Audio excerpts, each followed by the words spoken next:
Welcome, ladies, gentlemen, and NBs, to another second stream. It's Warui Deshou. We are talking about Kabukicho Sherlock for the patrons first, and also for everyone just later. I'm the Subtle Doctor. I'm here, hanging out, ready to dive into this big old mess of an episode 9. Of Case File 221, and along with me is the hardest working man in pod business. He's currently on fire. It's Shadon. All right, folks, let's lay this out. Okay, whoa. Before we actually get into the show, though, that's Shadon, that lovely, charming, delightful voice you hear. Okay, right? No. If I may interrupt, like when someone is ready to have a fight, and you're trying to restrain them, in a club, for example. You're like, no, it ain't worth it. It ain't. Hold me back. Yeah, hold me back. That's Doc right now to me, because. Okay, I'm just gonna lay out here, right? I have not felt this livid, this fucking. I'm incensed by an episode of an anime. At least unscripted, certainly if you listened to me cover Shield Hero, I had plenty of shit to say about that garbage fire. But I've not felt this utterly incensed by a show that we're covering live on air without a script since Darling in the Franxx episode, whatever the fuck it was, when they interrupted the wedding. And, all the shit that surrounded that. And for a lot of similar reasons, actually. I mean, I'll keep comparing this to Darling in the Franxx all I want, because it really is starting to shape up to be 2019's version of that in so many respects. And I'm at my fucking wit's end dealing with this shit, honestly, because this show, Franxx, there's a different universe where a different version of it exists, and it's not a complete fucking skinned up scrotum served to you on a fucking plate and seasoned with the fucking ashes of fucking children or some shit. Fuck this fucking show, man. Yeah, you can tell this is going to be one where I start losing my shit a lot, so please make sure you have your headphones on, because there's going to be a lot of anger in this episode. There's going to be a lot of me really, really spitting fire. So I think because I don't want to say I saw this coming, but my expectations were so low, and the show has been pretty consistently disappointing. So it doesn't quite get to the heights of something like the Phantom Requiem for a Phantom Ending, which just royally pissed me off, and I feel like that's the last time I've been so incensed. Oh, man. What's the end of that show? When you watch a show and the entirety of it was a complete waste of your fucking time. Oh my fucking god, that ending was the most... I mean, you just want to... If you really just want to see a writer... basically enter the frame and give you the bird, then invest your time in Phantom Requiem for the Phantom and see it through.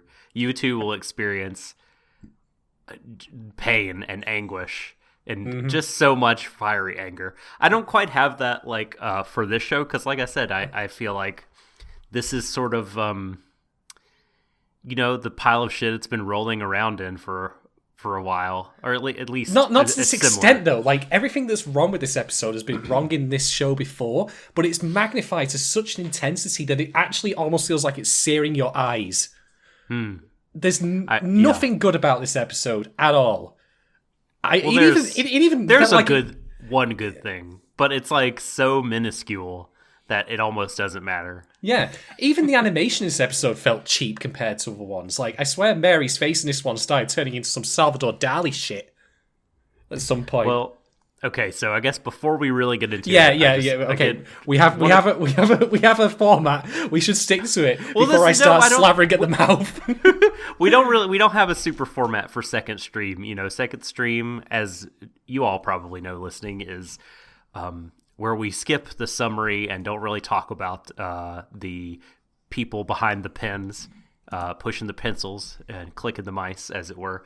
But we mainly just talk about episode content and jump around, talk about whatever we want. So we can go, but I guess I just wanted to, before we went full bore into the content, to give you a moment to maybe collect your thoughts and sort of categorize the bullets that you'd want to fire.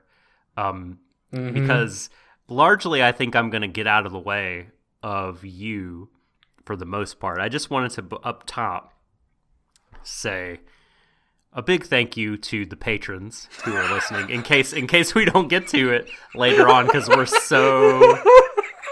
the studio's burning down. Thank you for subscribing. Thank you for listening. We adore you. We'll see you on Discord. And if you're seeing this or hearing this later on and you want to become even more involved in all of this and support this hijinks, go to patreon.com/Warui Deshou. There's all kinds of fun rewards, and you can pick a budget-friendly tier that's right for you, and you can be involved. And so now I am going to, stop playing Matador, and I'm going to just let you, the Raging Bull, charge into the China shop. Well, I'll restrain myself a bit longer just to make one final point, which is that in case you happen to be coming into this completely cold turkey and have no idea what second stream is, this is like our regular Stream of Thought episodes where we do, analysis of like themes, ideas, motifs, the way stories are written, all sorts of stuff in anime, just minus the plot summary. So we're not going to give an extensive plot summary. I don't feel it's necessary in this episode because the plot barely fits on a fucking post-it note as it is. It is padded to hell and back with a subplot that I really felt like, the show was pissing in my eyeballs with. It really felt like, the show itself was just reaching its turgid little fucking press stud of a cock and pissing in my eyes every second that this fucking rancid storyline was on screen. I made the comparison to the wedding episode, Darling in the Franxx, because of how it just, decided it would, shit all over LGBTQ plus people through, the nines and all that. Go look that up, by the way, if you want to hear me lose my shit with that one as well. So, colour me surprised when this episode of Sherlock decides to come in and just make everyone a complete tosser. Every single person, without exception. Either because they're fucking brain dead, or alternatively, because they're transphobic arseholes. Like, no one gets out of this episode unscathed. Everyone is shit. Even Lucy is shit in this episode, and she doesn't even have any lines, for reasons I'll get into soon enough. Everyone fucking sucks. Is she shit because, real evil is good men doing nothing? Well, okay, let's dive into this. Let's really dive into this fucking subplot. Let's get this out of the way first, so I can end on the softer note of why Watson is a dipshit and deserves to be fired into the sun. I mean, we might as well, because this is chronologically how the episode spends its first bit. And also the majority of its fucking running time. I know. I mean, okay, even before I get into getting pissed off about the transphobic fucking subplot shit that we've got here, can I just point out that even if this was some sort of like, incredibly artful moment about, wait, what's Yunarakami? Oh no, you know what? Fuck it, I'm going to call him Yunarakami. I'm not even going to bother dignifying with the name. Kyogoku is his name. But Kyogoku. Prick. We'll call him Prick, because he's a prick as well for a variety of reasons. Like, even if this particular subplot was like an incredibly insightful and moving, look into his history as a person and the neuroses that made him the way he is, such as the fact that he is a neat freak and is overly obsessed with being clean and can't stand germs and all that, even if that were true, and it isn't by a fucking light year or longer, even if that were true, we've just literally come off at the end of a cliffhanger, the one cliffhanger this show has had thus far, of Jack's return. So maybe having the pacing grind to a screeching, wrenching halt and then crashing over a cliff into jagged rocks for this fucking nonsense is ill-advised. ill-advised. Yeah, yes, it was a very jarring that we began the episode with. I haven't even talked about what it's about, and that's the thing. It's still I know. not about structurally. The thing. Yeah. Yes, just structurally abstracted from all the content. Like it is a poor decision. But like I said last episode, the show loves to kick the can down the road and divert before. You said those exact words about Franks. You said those exact words about Franks. Yeah, I remember that. It is Funny how it nightmare. comes around, doesn't it? Are we going to find out that the oh. writer of this is actually just, what was his fucking name again? Nishigori. Nishigori. He's just going to whip his mask off at the end. Reveal himself to be like the villain behind the curtain and all that. Oh, Jesus. I haven't even looked into like who's making the show. I probably should do, but Probably I haven't really Sason. bothered. Yeah, right. Probably Sason himself, and he's just... He's doing the Sason thing where, like, he's giving you occasional nuggets of something decent to try and keep you enticed. I should definitely selling call you up the him river. I should call him on speed dial and see if he's behind this. He would probably, protest that even that's too low for him to make this he'd be fucking rancid Hey, Doc, dog shit. come on, man. This is low even for me. I've got standards. All right, so I'm going to have to describe the plot of this. So, Yu Narakami, whatever his fucking name is, it's been established for a while now that he's been pining after one of the three. I'm assuming they're the Pipe Cat sex workers. I don't know if that's necessarily true or not. Yeah, so I don't know. What is their maybe role they just there? hang out there. We'll just call it. We'll go with patrons. They're like regular patrons, right? Barflies. Yeah. Who, as I also understand it, and I apologize in advance if this is absolutely not true, but I'm going with how the show's presented, and also because of the fucking jokes that are made at the expense of these characters, that they are all trans as well. Yeah. Do you feel like let's just lay it out I do there. agree. I think that's a safe assumption All right. to make. Especially, yes. This is, if we're wrong about this, then we just are. But tell us as well. Like, I am very, very positive. Yeah.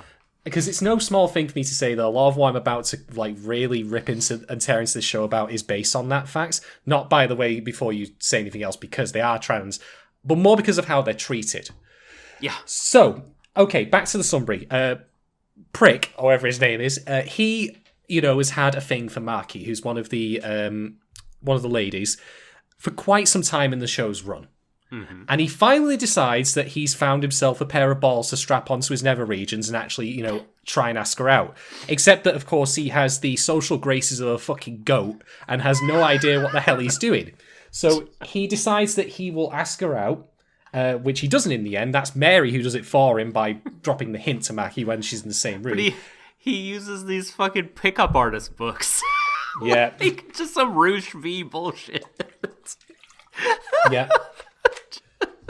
Like, and he just fantasizes about it, like any woman with like sort of moon eye and like, oh my god, I love you, when you like slide a hotel key toward her, the most romantic gesture of all. I have something for you, a hotel key. Hotel high quality, no less. Well done. Why are you pouring a fucking Airbnb about, you useless piece of shit? Oh fuck. All right. Might as well just be like, I have something for you, and whip out your manhood. That seems he has, doesn't it? Oh, okay. Jesus Christ. So here's the thing, right? This is the worst. They delayed the Jack the Ripper plot for this. Probably the worst. I mean, like you were saying at the beginning, no matter what they picked, it would be annoying, but they had to pick this. Yeah, exactly. So he ends up asking Maki out, and the reason that Maki ultimately agrees to go out with him is because Mary drops the hint that he has a lot of money. Before I go any further, how did no one else hear that? Before I go any further with this fucking rancid, sewer system of a plot line, let's just stop at this junction and examine why I hate that statement so much. Why her revealing that is so insipid and fucking wretched on the part of pretty much everyone there.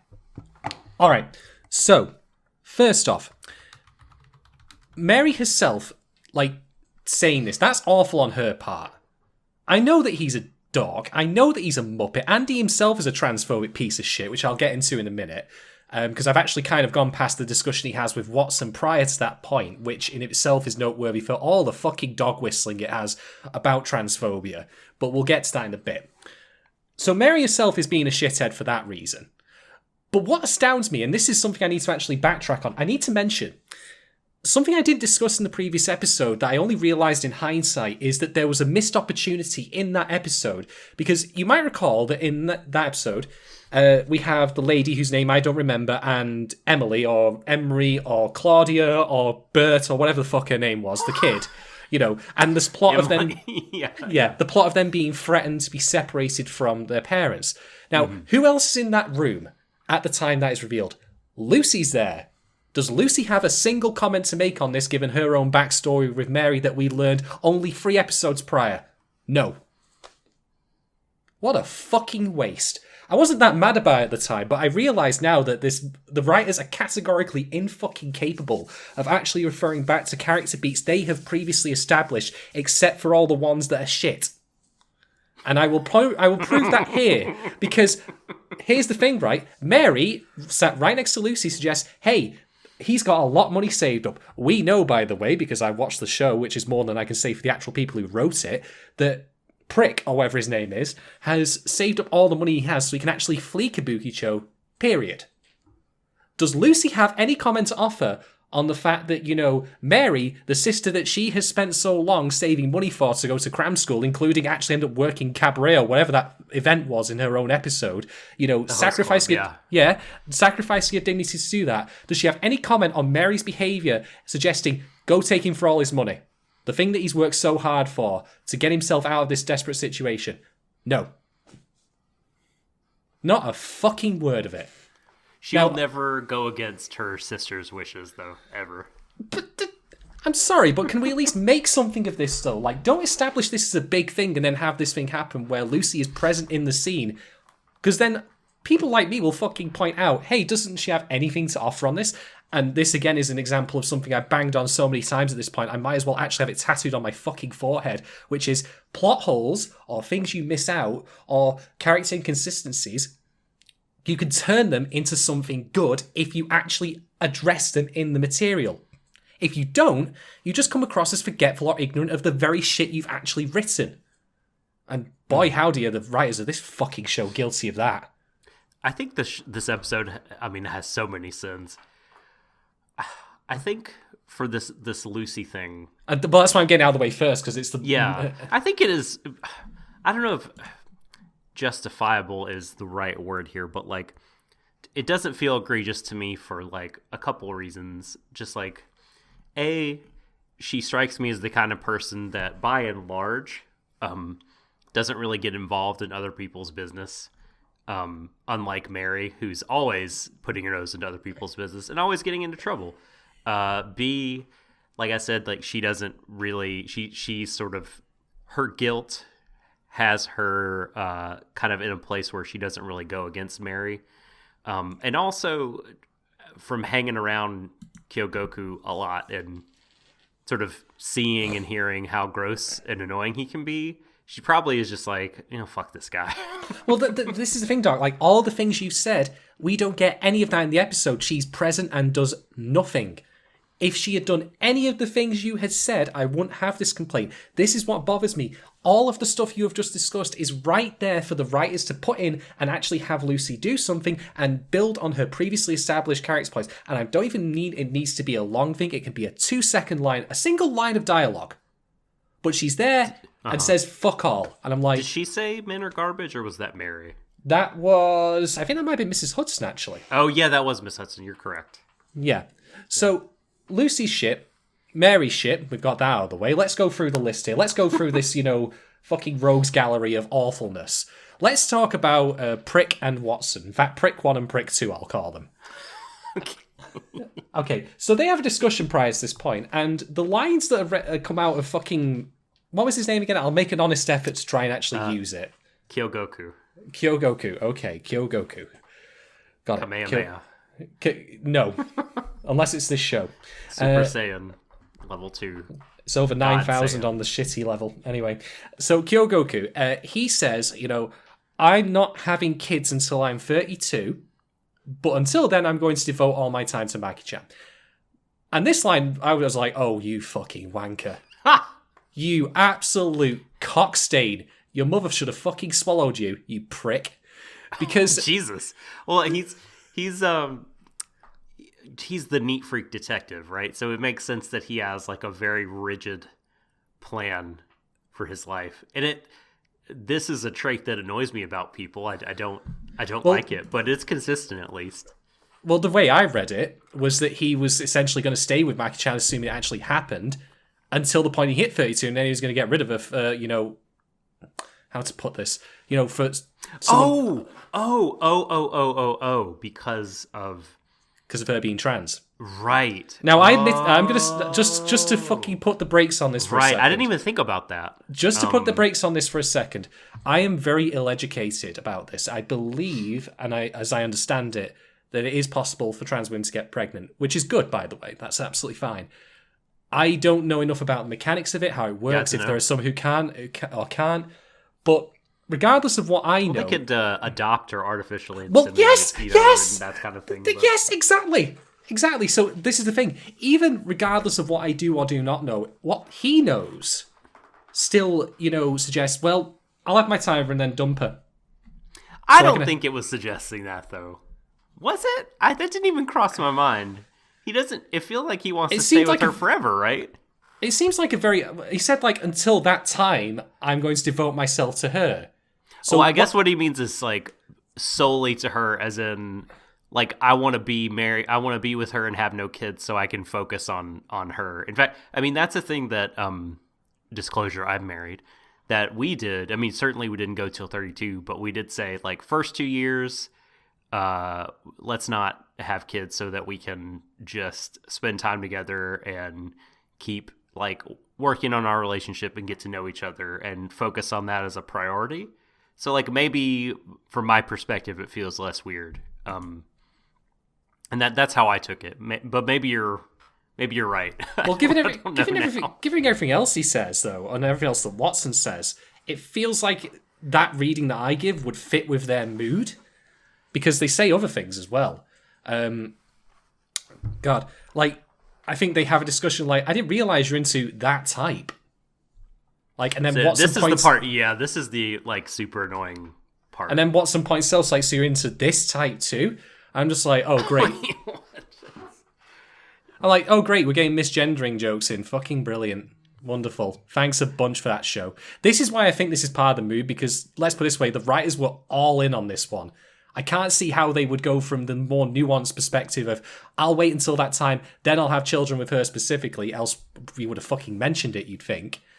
Versus, everything else that happens with Watson and Maki and Kipper, yeah. Okay, so question though. I guess, well, first of all, how did Watson, how can you be such a clueless dotard as to not know that he's into her and therefore into that type of person? When he said type, I thought that they were referring to that as offhand as trans people. Yeah, right. Yeah. Or misgendering her as a guy, because then he points himself, says, "Am I your type?" or something to that effect, which means guy. Right. I get. So I feel like if you're Watson, you have to know that he's into her type because he's been drooling all over himself about her all throughout the show. And secondly, I guess it's I don't know. If you're a guy who wants to ask their guy friend, what they're into, I don't know. I guess there's I guess that is a discreet is not the correct word, but he's doing it in public, and I don't know. I guess he doesn't want Watson then does embarrass himself. There's no. This is it. It goes beyond dog whistling to being obvious when Watson points to himself and says this type, and he's guy, but Maki is a girl, as we know. So that's what I'm talking about. The type that they're referring to is just that she's trans, not anything to do with how she looks. So this entire conversation is fucking blah. It's just cringeworthy. I mean, it would have been less like. So yeah, I mean, you're a guy. You're asking your guy friend, "Oh, so you're into trans ladies?" Like, not as in a like, let me make fun of you, but just as a like a curiosity question. And so, I guess he then wanted to know, like, well, if you like trans ladies, do you like men? Which feels Well, why not phrase in like those terms? Why dance around the issue? Like the way because this because he's in public, I guess. Like, but it's less. I don't. It feels, I guess, less embarrassing the way he was trying to do it. But like, it also, I don't really. The jump from trans women to men feels not. I'm not quite. Like I'm a bad job by you, Watson. Oh, he's such a very, very bad job by you. I mean, even after Kyogo like gets up and starts talking to her, like he's then still saying he, him, her. Like again, he's continuing with the misgendering. Just, I don't read this as anything other than me just simply reading it as it's transphobic humor. It's like I said before, it's playing to the lowest common denominator. Trans people are supposedly spooky and scary, so we'll go with that. I'm not saying that there needn't be any awkwardness. Like, come on, even I, a het guy, like, cishet dude, I'm awkward around women all the fucking time. You know this personally, Doc, from what you and I have discussed many, many times about my own life. I'm not going to pretend I'm some sort of, like, fucking, like, confidence paragon here. But of the two things which are more likely, what do you think it is? That this is about helping, Kyogo, whatever his name is, overcome his confidence and, like, his inability to, like, phrase and discuss the issue at hand? Or that they're playing up to transphobic humour because that's what they've done in the past. What to you seems like the more likely thing here? I mean, I think that they're trying to do both. You know what I mean? Oh, well, in that case, it just still becomes the one to me. Like, I can't stomach the former if the latter's present, to be quite honest. Because I think it's hard to... I'm less confident than you are about... Watson, for instance, saying, like, his princess, doesn't he mean prince? Like, if this is supposed to be, like, the show saying, well, Watson, he's right. He's got the right perspective. Or if the show is, like, laughing, oh, Watson, like, get with it. Get with the times, you square, you rube. That is definitely not the case. I feel very confident that is not... Trying to have the show be progressive by having Watson be portrayed as being wrong, that has never happened once thus far. There has been no counter-narrative to anything that he has said. Not once. So, no, I am cast iron convinced this is exactly as I believe it to be. And I'm just... Fuck off, show. Like, it's not funny. It's fucking pointless to even have this setting with these characters if that's all you're going to do with it. Why set it in Kabukicho to begin with if you're just going to talk down and fucking ridicule and be the way you are towards the people who live in it? What the fuck is the point? Yeah, so I just didn't find funny, like, the not because I'm like, oh, sex jokes are unfunny, but, like, the whole, like... Oh no, Kyoku got caught buying contraceptives. Like, it's not really, it's pretty facile humor to me. It's lazy whole, to be. Like, oh, he, had premature climax. Like, of course, because... How do we even know that? If you want to establish that, you might want to, like point out that they'd only just gone into bed together. They didn't even pull that off properly. Right. Like... Well, I will say, okay, so about that scene, I'm glad that actual sex was had, because I think we've talked about this, and I know I've talked about this with Human Bucket James Beckett, that, anime is often about, like, the flirting and the will they or won't they, but very little about, like, the intimacy or romantic stuff that happens in relationships, and so I'm glad that consummation of that occurred. But how they got there is just that, like, getting back to, like you said, Mary's whole thing about, like, go be a gold digger, Mari, like, was just... I guess it was supposed to be funny, but like it just made Mari and Mary look shitty. Yeah. I'll just say one other thing about the whole sex scene thing. Like, if the joke is again meant to be like, he's like losing it finally, I'm like, American Pie was in the fucking 90s. Can we get over it? Can we move on? Oh, the premature. Yeah, right. Sure. Can we just get the fuck on with this and like actually get with the times rather than relying on these lazy fucking jokes? Honestly. All right, so let's talk about Marky's stuff. So yeah, on a dime, Mary says to, hey, he's got loads of money, and she rinses him for that money. She's buying all the shit because of him. And at the end of the episode, when he like proposes, quote unquote, so when really all I wants to do is hold her hand, and I'm just like, at this point, I'm just like starting to suck lemons because I'm just so fucking bitter about the whole thing that I've just witnessed. Does she apologize to him or give him back any of his money or anything that she's bought? No. No, she fucking doesn't.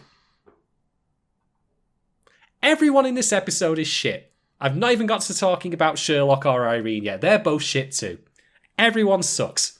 And this whole plot takes up a good half of the episode, if not more. It isn't funny. It isn't funny. It's painful to watch. It's cringe-inducing. That's it. It's just cringy. Yeah. It betrays the attitudes of the writers towards the characters that they themselves have created and towards trans people in general. I think it's fucking pathetic. Yeah. I'm glad that I'm actually glad that you and I are a little bit divergent on the extent to which it is transphobic in this episode, and like the different points that you think it is, and I think, maybe not so. Like, I'm glad there's a divergence there because I think the larger kind of indictment is whether or not you think that this show has some kind of bigoted humor. It's still bad. Like the humor is, it's just all cringe-inducing, whether you think it is problematic or not. It's still unsuccessful. I think the success of it has like the problematicness is immaterial to whether or not it succeeds at what it's trying to do, because it sure as heck doesn't. It is very cringy. I think cringy is the key word. Painful. Oh, it fucking sucks. I hated every single part of all this. Like I say, none of the characters come out of this better than they started. They all look awful. Mm-hmm. Every single one of them. Just only Irene. No, she's a fucking dumbass in this as well. Oh? We'll get to her. She's okay. A dumbass as well. She's in the B plot. Yeah, the fucking Jack plot is the B plot. Well, like, Jack shit's going on, honestly.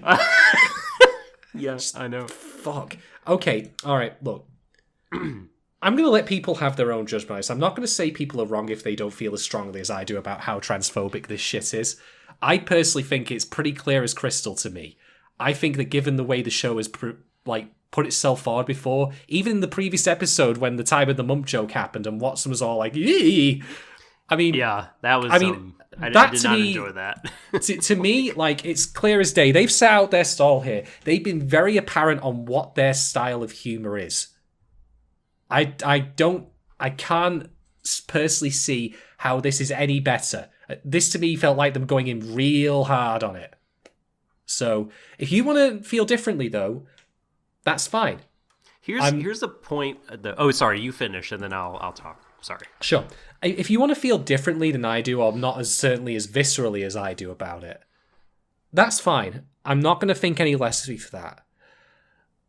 I just simply am going to stick to my guns on this one. And if anything, like, if you even feel more strongly, like, or if you don't, let me know what you think if you've seen the episode. Tell me. Mm-hmm. I'm more than happy to hear your opinions on it. But I can only speak for my reaction, which was that I hated every single waking second that this whole plot line was on there.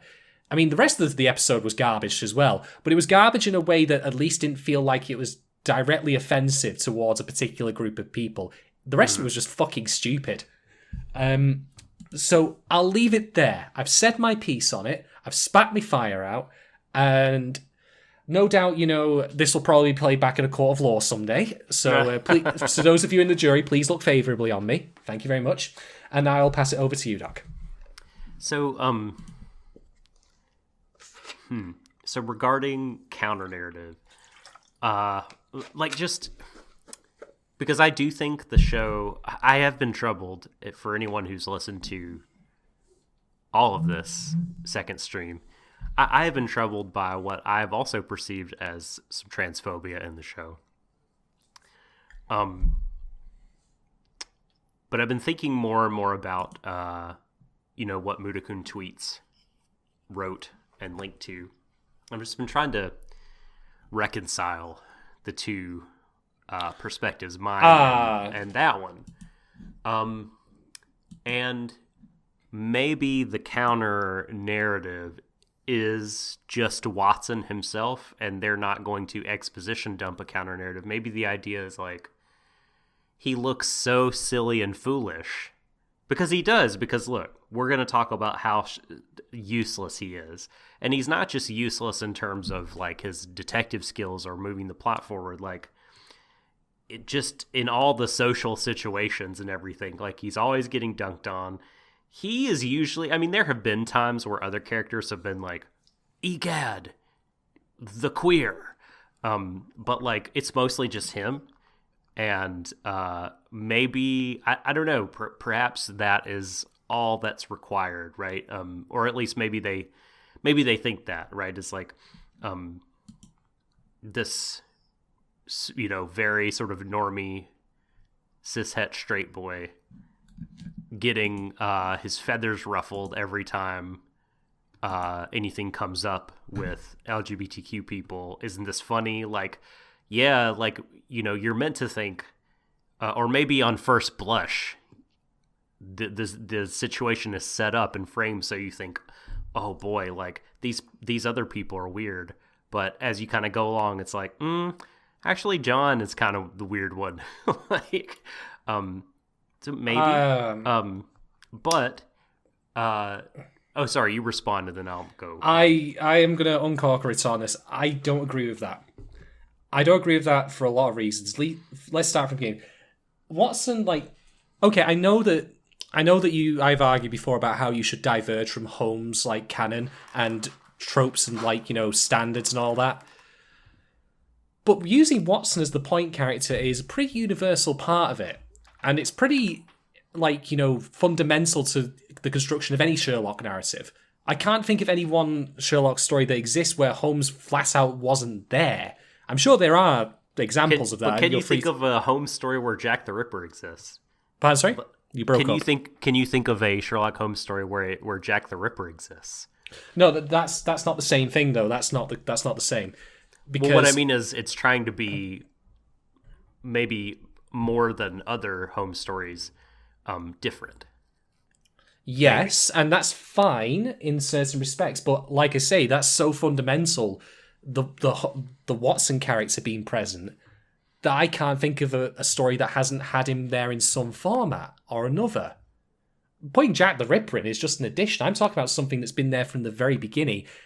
So that, in addition to the way that he is presented at the start of the show's run, which is he is the outsider coming into Kabukicho. He is our viewpoint, much as he is in the original stories. He's a shit viewpoint, don't get me wrong. But where I disagree with you, Doc, is that I don't think he's shit because it's at his expense as a joke, but I think he's shit just because the writers don't have a fucking clue how to write him deliberately as a joke in that sense. If that were the case, why do we have scenes where Watson is very definitively not present, and jokes are still being made at the expense of the other characters like Kyo, whatever, and him having, his, cherry pops, for lack of a better term. Oh, because he's a dickwad character also. I'm not saying every other character is virtuous and great, because he's not, I don't know, he's not presented as anything other than another straight boy. Not to say that the show is all straight boys are bad, because I don't think that's what it's going for either. Oh no, I don't believe so. I think I think that's like just has nothing to do with anything. I think he's and I don't think anything you said so far is contrary to my theory either. And the only reason I brought up the Jack the Ripper point is you said no Sherlock Holmes story has done X, and I'm saying, well, this is this Sherlock Holmes story clearly wants to be the first to do a lot of things, like the Jack the Ripper, like the Pipe Cap Bar cast of characters, and kind of their sexual identities and gender identities, all that kind of thing. So and Watson is here; he is present. Sometimes he's not, but largely he is, and he is the outsider. I think that's all, as you say, it is. I do think, I am beginning to think like that.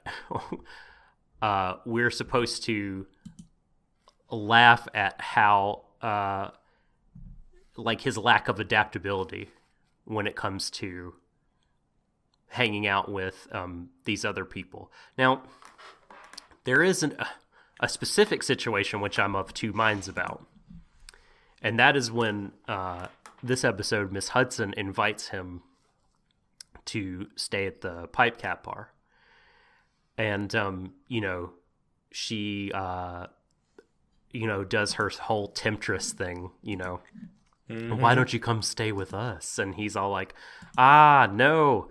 What are you doing?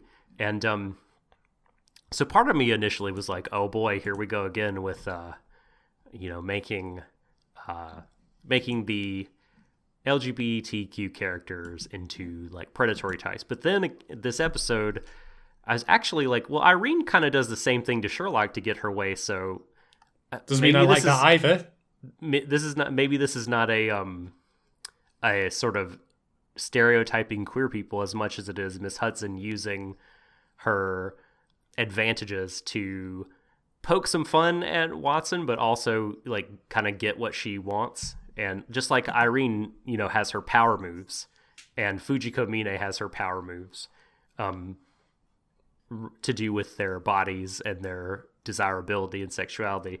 Maybe this is just Miss Hudson, right? Like flaunting her own and doing her own thing, and Watson reacting badly to it is a bad thing and shown like he's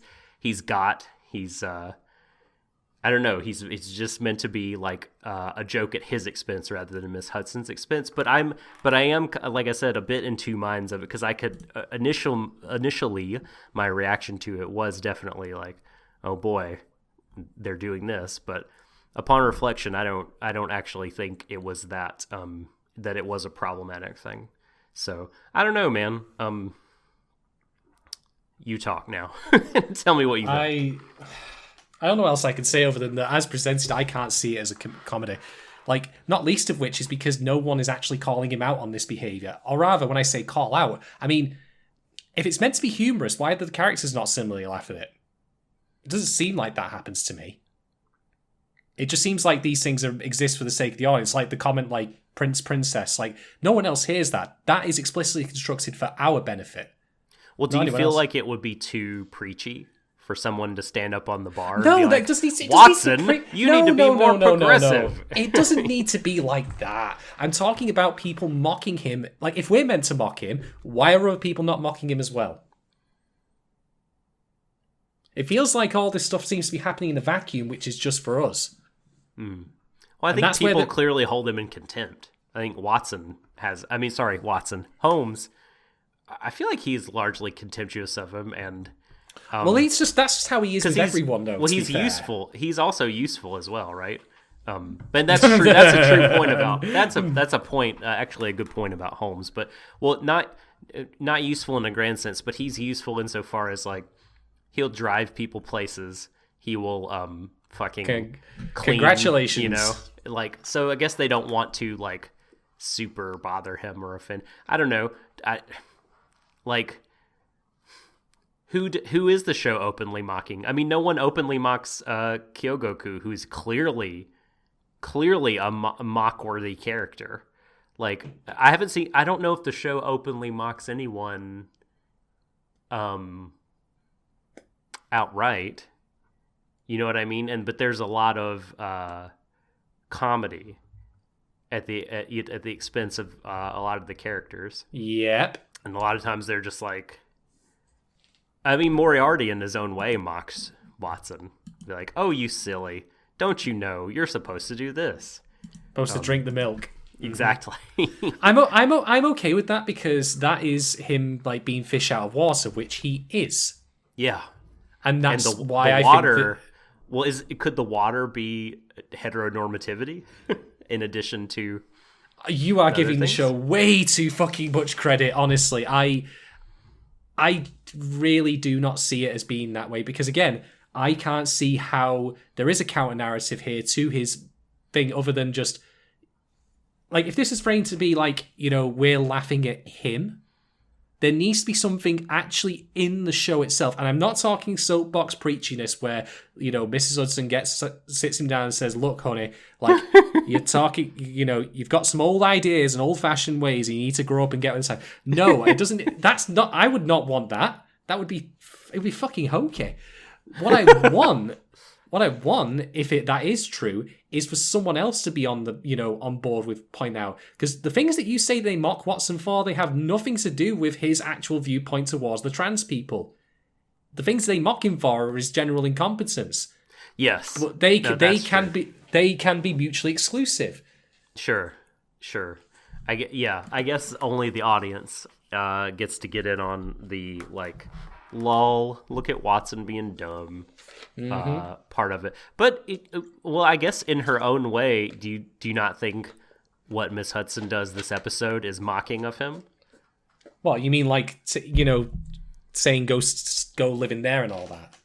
Not just saying that, but like coming onto him and like, "Why don't you come live over here with me?" And like, you know what I mean? Like she knows what she's doing. She knows that's gonna press his buttons. Like she's having fun with him.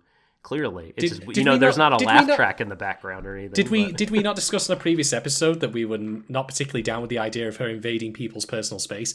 You don't get like excused from this because of who you are. Doesn't matter, like, you know, if you're a guy, girl, you know, trans, straight, cis, whatever. Like, I can't read. I honestly don't. I cannot, as much as I would like to. I can't read this as it being subversive. I think it is literally as it sounds, which is, you know, these characters are strange, and we're relying on, you know, bottom of the barrel fucking humor. Because that's a thing coded into, like, general society. Like, trans people are unusual and strange and weird. And I'm like, no, and shut the fuck up. Mm-hmm. In the same way, you know, that it's like fart jokes or, like, you know, racist jokes. Like, you know, they rely on this kind of common, like, you know, common comedy. Like, you know, but it's lazy. It's fucking shit. Yeah, I remain very unclear. Like, the theories I'm positing are just that. They are just, like, me trying to construct some things. Like, I am very kind of in the dark about how the show writers feel about all these things we've been talking about. We're 9 episodes in. Maybe they should make that clear. Because even if you're right in that case, the fact that I can read it this way, whereas you cannot, and you yourself said that you can see my arguments while also having your own, mm-hmm. That itself is still a slight against the show. That is still a problem.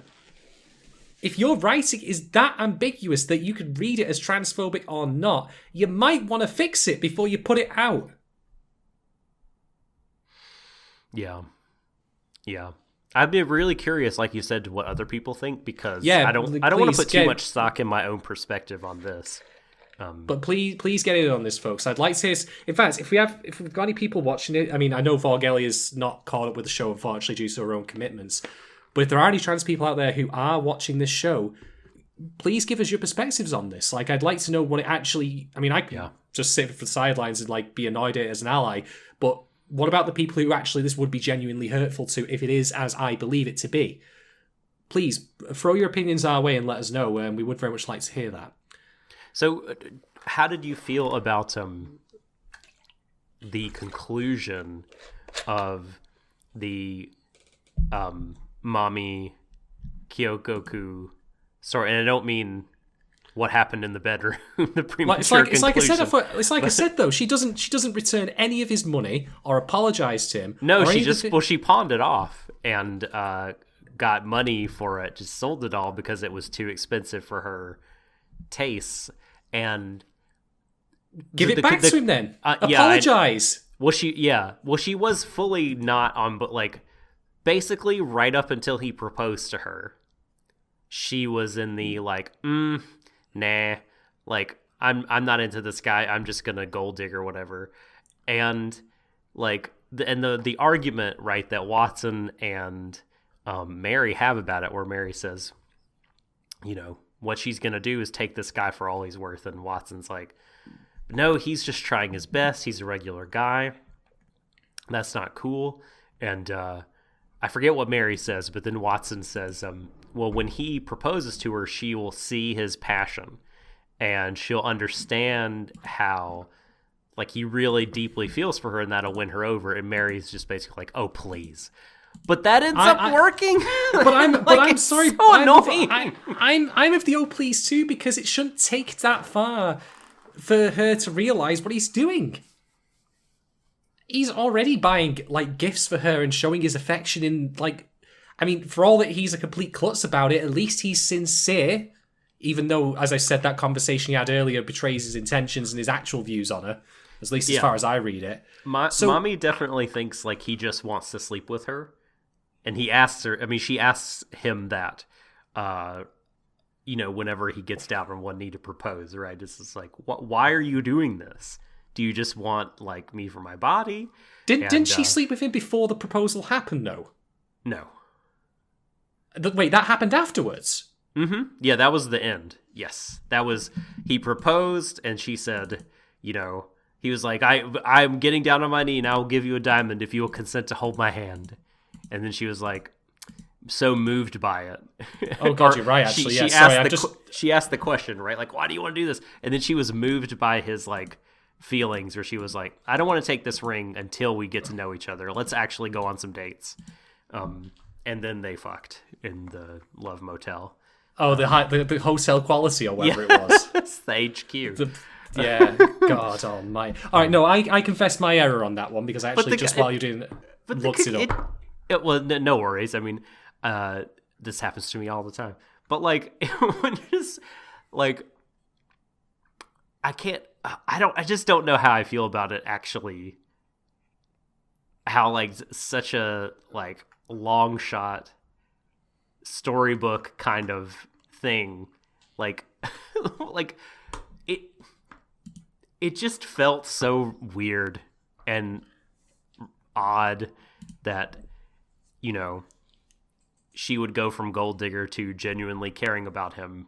And this again is why I violently protest the fact that she did not apologize to him, tell him the truth, or give him his money back.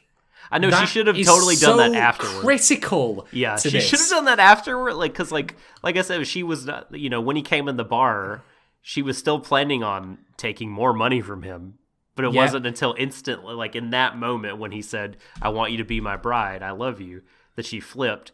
And yes, hopefully, I mean, afterward, I mean, I'm sure he would have forgave her, because he's just a total sap. He's a fucking pussy. Like, what he is. Not to say that like forgiving women is what saps do. No, of but course. But in this instance, I mean, yes, he's like very much like, I don't care, do whatever you want. Like, I am your doormat. But like, she totally should have like given the money to him. Well, here's the thing, Doc. Right, you yourself were protesting the uncertainty about the transphobia here, but just consider the context of this as a whole. Right, we have this guy who's completely and utterly like blind to the reality that's before him, of this lady taking him for all of his money. This lady also being trans. Does that not have really bad optics to you? That, you know, that's what they might be suggesting that trans people are like? Well, I don't think they're universalizing it. Because this is Mary's idea.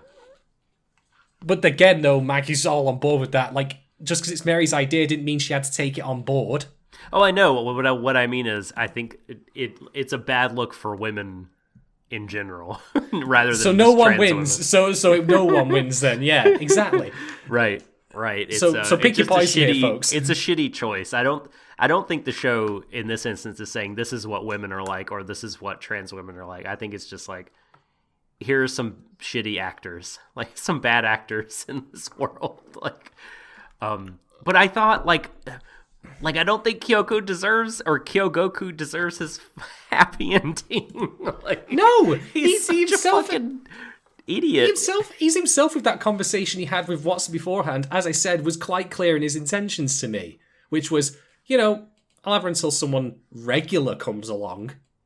But see, no, I firmly disagree on that. I don't think that that's what he's saying. Fuck right off with that shit. But regardless of that, we could even leave that out of the picture, and he's still a wanker. Yeah. Through and through. He is. By the way, I'm going to put a bet on with you now. I'm going to put this down. Cast iron here.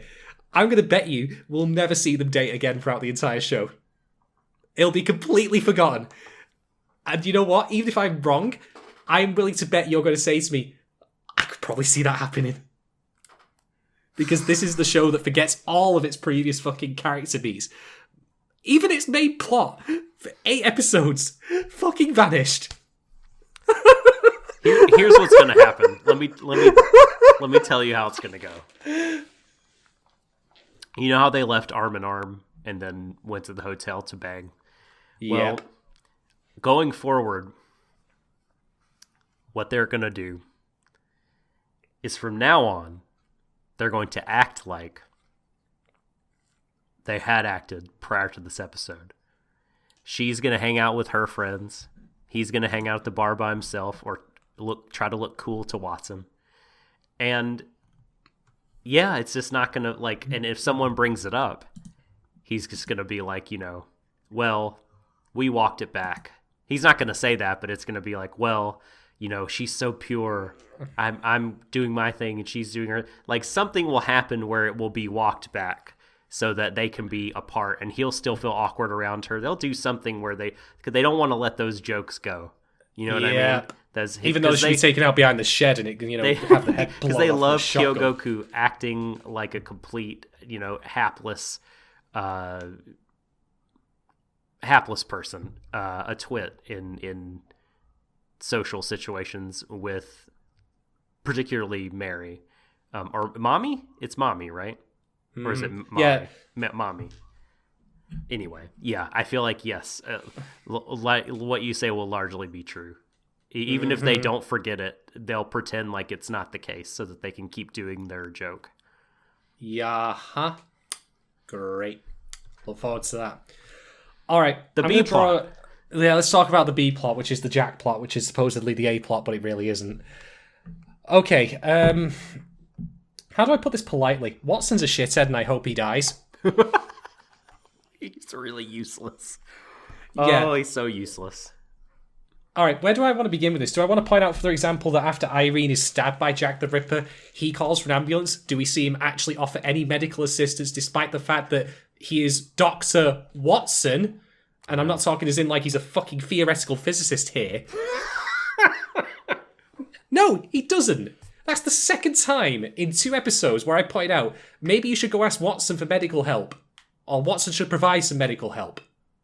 And it doesn't fucking happen. Like, this is what astounds me, because in this episode they mention that Sherlock is apparently a master of baritsu, whatever the heck that is. Now, here's the thing, right? Here's the thing. I mentioned in another one of these episodes that one of the smaller elements of the Sherlock canon is that Sherlock himself is a proficient boxer. So they've actually brought that over in its new form here with him being a master of baritsu, whatever that is. But they can't seem to remember that Watson is actually a doctor at the points where it's relevant. What the flying fuck? I don't understand how you can do that without doing the other. It doesn't compute. It feels like this was written by aliens. All right. So before I go any further, I need to define a broad concept here. All right, hang on. I have to step away from the mic for like literally 2 seconds. I will be right back. Mm-hmm.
Shadon, my wife has gotten into K-pop recently.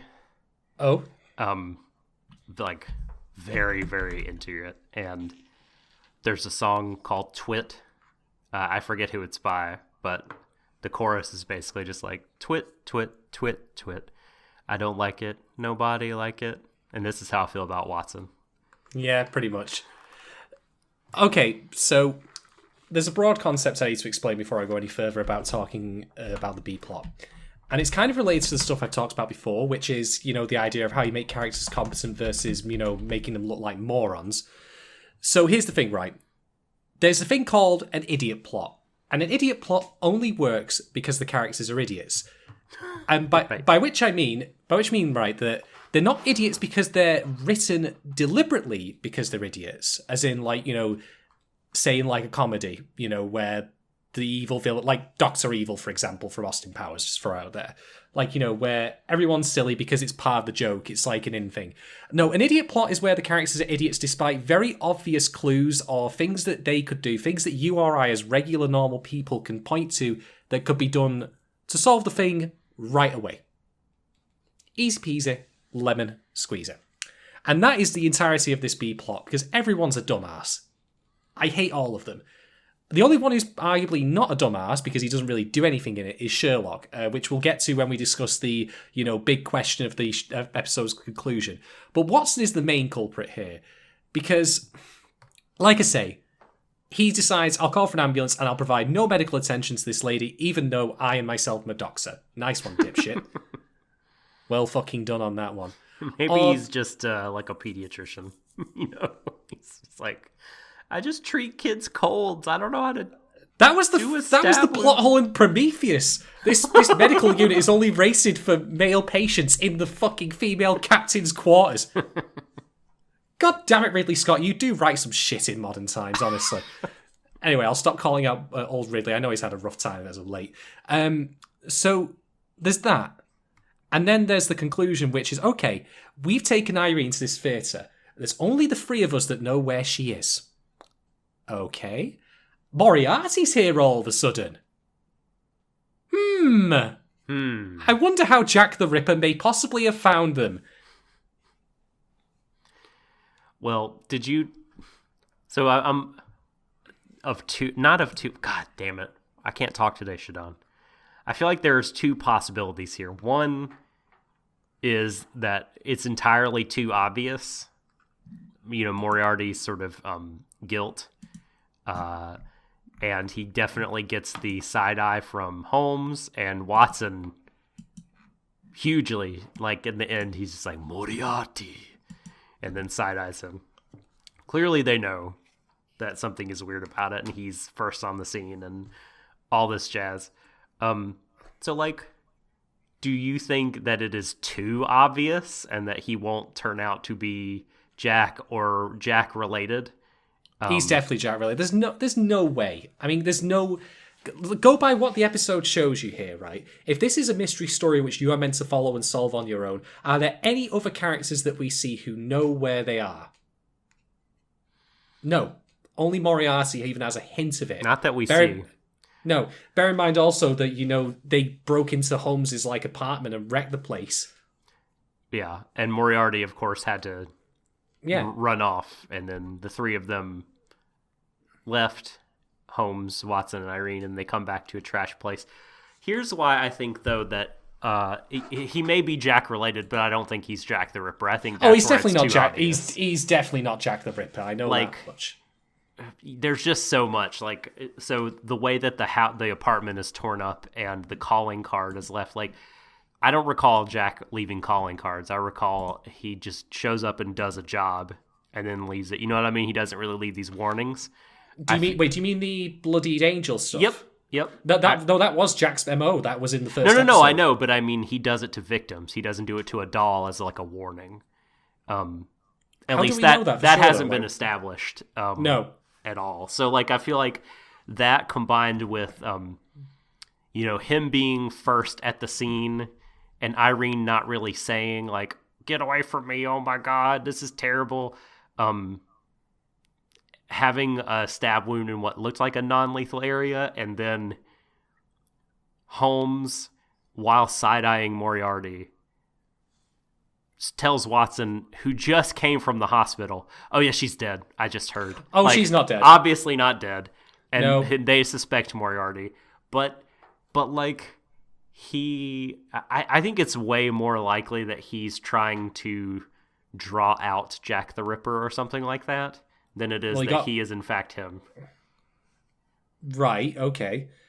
In which case I would say, did Irene need to be stabbed for that to happen? I don't know if he stabbed her. No, I mean, but that's what I mean. Like, regardless if he did or he didn't, that still happened. Oh, unless she's in on the plan as well. Oh, but this is the thing, like, we have no hints of this whatsoever. Because they have a relationship, because he called her Irene Sensei. So clearly they have some kind of relationship. That's nowhere near enough to go on for this. It'll just come as an arse pull if, like, that turns out to be the case. They were all in on it. I mean, this is the thing, like, when I say with Watson, like, him being a dumbass is not only frustrating, it is, again, a symptom of that problem I said before, where the writing is now shifting away from making characters look competent by having them be competent versus, oh, they're competent because other characters are stupid. It really is leaning into that old trope of, like, Watson just being like, oh, by golly gosh, Holmes, however do you do it? We can't make you solve all these crimes, and I can't possibly comprehend how you come to such amazing conclusions. Which is, I'm just like, no, I don't care for that shit. By the way, if that is, I will accept your argument, by the way, that Irene's in on, because if in a sense, because it'll excuse my point about her being shit, because I'm sorry, but when, they say, the police are here. I'm like, why did you open the door? Why would you do that? It was so obviously Moriarty's voice that said, like, it's the police. Jack killed Moriarty. Who would open the door for, like, who's Jack? Moriarty? How do you know? Why would the police ever say that? Yeah, why would need to be sharp in their own right. We right. need to ask you questions, ma'am. You're in danger. Like, too familiar. Like, that was very poorly written. Yeah, if it was the police, who called them? Exactly. Who knew? So everyone's shit in this episode, as I say. Every single person. I think Irene is in. I don't know if Sherlock is part of this. I don't think he is part of this plan. I think together Irene and Moriarty are trying to achieve something. What I don't know. But what Sherlock doesn't. I mean, maybe I'm wrong about that. I mean, but clearly they have some kind of relationship, and either they're working together or Moriarty has gone rogue, and Sherlock clearly feels the need to protect her from Moriarty, so he doesn't know that they are working together if they are, and if they're not, so he has lied to Moriarty's face about her being dead, to protect her from Moriarty, because he clearly suspects him.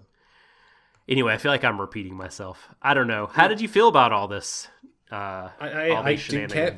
I didn't care for any of it. I thought it was crap. It doesn't, as I say, if this is a mystery, there are no clues that we can really follow along. Watson himself seems blind to the obvious things in front of him that point out who it is. And we still have no idea what's on the fucking egg. Right. Like, what are the stakes here? Why should I care? I like Irene as a character. Sure, that's enough, I suppose. But it doesn't feel like it very substantial to me. Like, here's the thing, right? You and I feel fairly confident you and I are correct when we say that Irene's not dead. But did you feel any tension at the thought of her being dead? I didn't. No. I mean, not really. I was disappointed. A little bit. I was like, oh, the best character is dead. But then after like 2 seconds of kind of thinking about it, I'm like, nah, she's not dead. So, no. So yeah, like the writing doesn't even work to make me care enough about what's happened here. Oh no, she's dead. Okay, now what? I don't know what the stakes are. I don't know why the USB drive is relevant.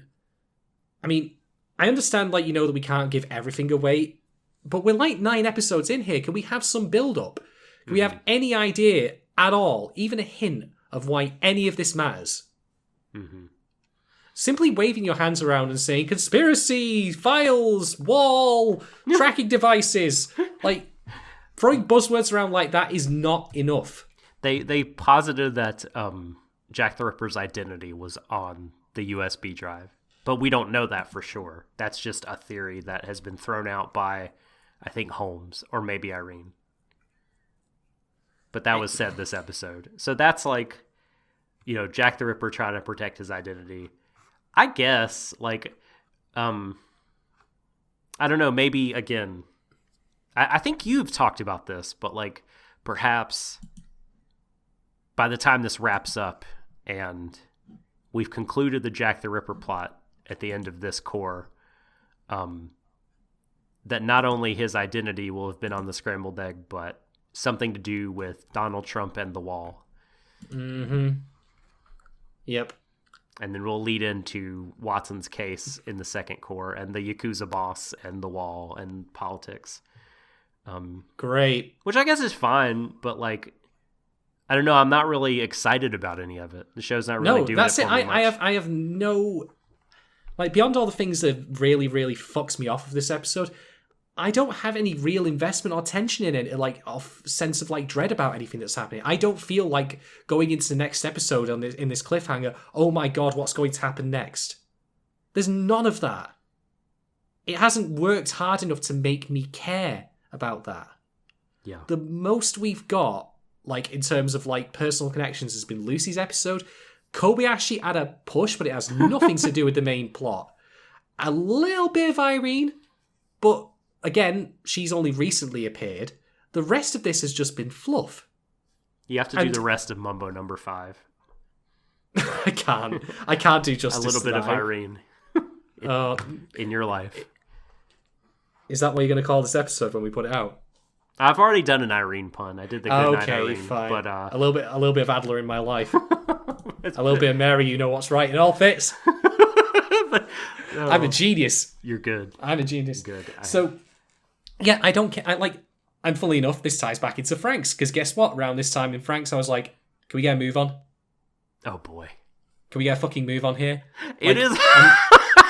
I wonder if, like, oh man, if you could, I would never ask you to rewatch the show, but from your original, no, from your original watch, if we could somehow, like, do a sort of graph of the pacing to satisfaction, do like a line graph, and then if you laid the Sherlock graph on top of it, how similar would it look?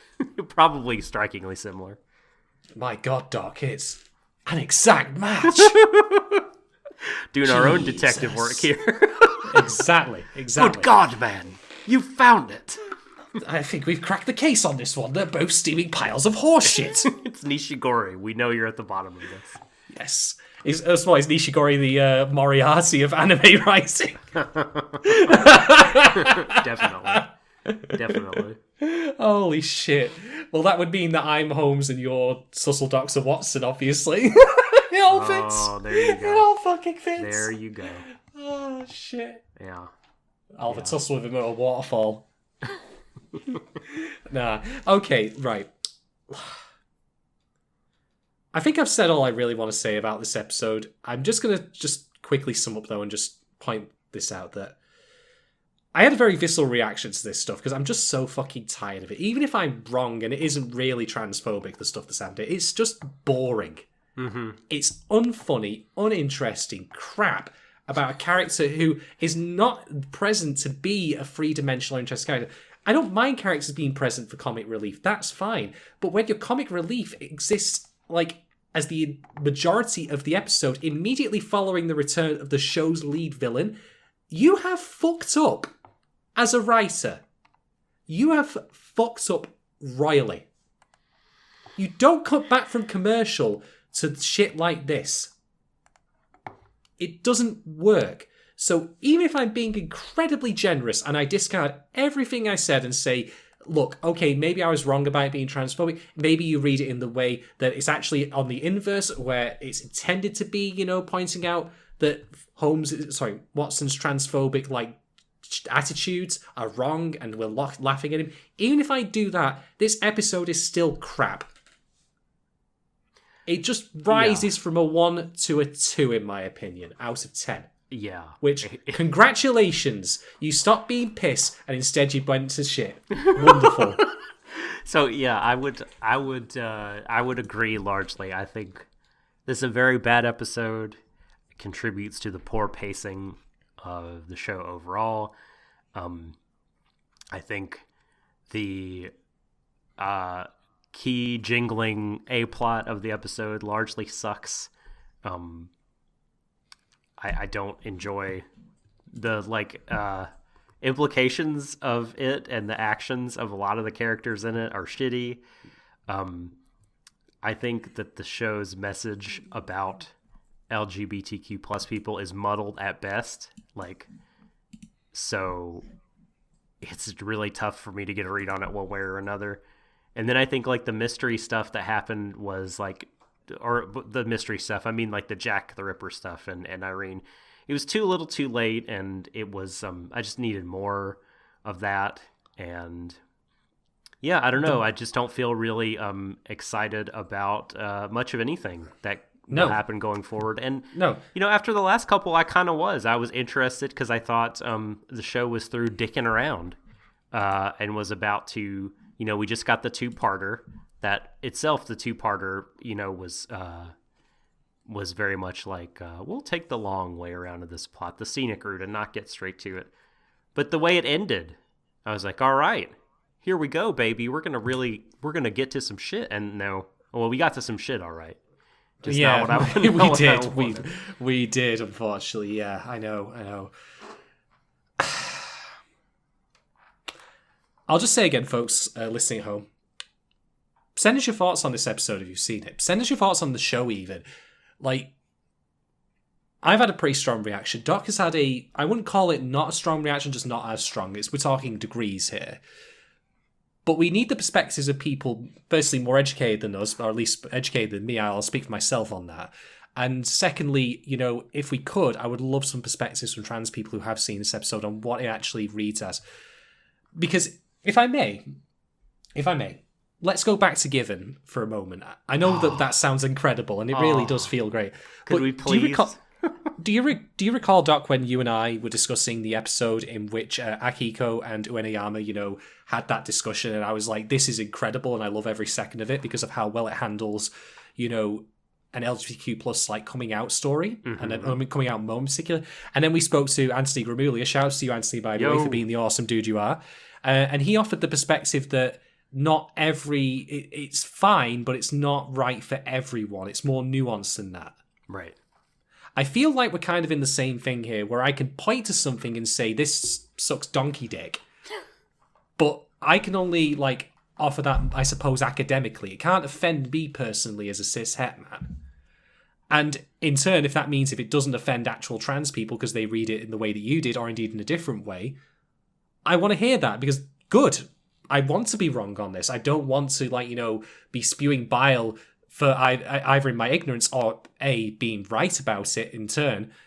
So yeah, if you have perspectives on this, let us know. I would very much like to hear them, and maybe we can come to a better understanding of what the flying blue fuck this show's actually trying to accomplish. That's the big question, isn't it? Boy, what is the show trying to do? It's got the mystery, but it clearly is interested not as much in focusing on that, and it's other sillinesses that I think are just not for me, by and large. I just think the sense of humor in the show is not for me, at best. And at worst is offensive and shitty. And at best is just not for me. I can't even point to who this show is meant to be for. Like, what is the demographic? Who is this for? For all the Sherlocks out there, this one's for you.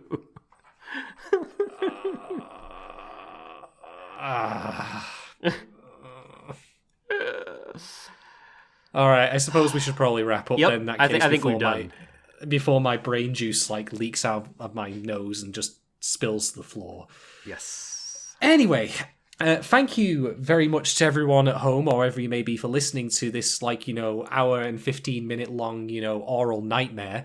I appreciate your patience with me, ragging on this show and all the horrible shit I had to say about it. And I'll just reiterate something as well that I did say when we've covered bad shows in the past. My ire for bad shows starts and ends with the show itself. I can point occasionally to some creatives like Nishigori, for example, who I still have a beef with because he claimed in an interview once after Franks was completed that there were no politics in just Franks. The worst. Which is objectively false. That is a lie. Come on, dude. There's I would write a Snopes article on that, given the opportunity. So, Snopes. But my ire really is only directed at the show. And much as I said, for example, with Shield Hero, let's assume that I'm right, just for a moment, and all of the things I've said about this being transphobic are at least, if not true, then at least perceived to be so by a consensus. Of which, by the way, winning a consensus is not in of itself any great achievement, I should point out. I'm not trying to say that to big myself up or score points. But let's assume I'm right on that. If you still like the show, as long as you're not then adopting that sensibility or taking it into your worldview or your perspective on other people, if you recognize it for what it is and push it aside and instead, just enjoy the rest of the show for what it is, then that's great. That's great, and I'm glad for you. I would never ask someone to like the same things that I like. But conversely, I would just say, like I did with Shield Hero, if this ideology is indeed there in the show's construction and is coming through as a result of its humour and the way it's written, please don't take it on board. Please don't approve of it. Please don't reward it by, promoting it or being cool with it. That's all I ask. Yeah, and, don't hate Ai Yoshimura, the director of the show. I'm sure that the way the show has turned out has been a collective decision, as is the case with the vast majority of anime works that are made. And who knows how she really feels or what she thinks the show is saying or trying to say, yada yada yada. I don't know. Like you said, the fiction itself, the work as a contained entity, hate it, feel disappointed in it as we do, but don't harass the creators, even if you feel as even if you have the acrimony that Shadon does, the malice, the venom he has for this particular episode and the show as a whole. Just keep it those feelings for the show. And I guess with that, we're gonna sign off, and I think we'll be recording our after hours. We have delayed it until today, but we're going to get to that. And so patrons, look forward to that as well. Shadon, thank you very much. Patrons, thank you very much. And on-demand freebie listeners, 2 weeks into the future from now, thank you very much. Merry Christmas, and thank you too, Doc. Indeed, Merry Christmas, everyone. Merry Christmas to the people getting this on Christmas Day, 2 weeks from today. Oh, God. Oh, no. I'm so sorry. Holy shit, that hadn't occurred to me. Man, what a... Oof. Oh. Embrace each other, everyone, to the ends of the universe. Yeah. Good night.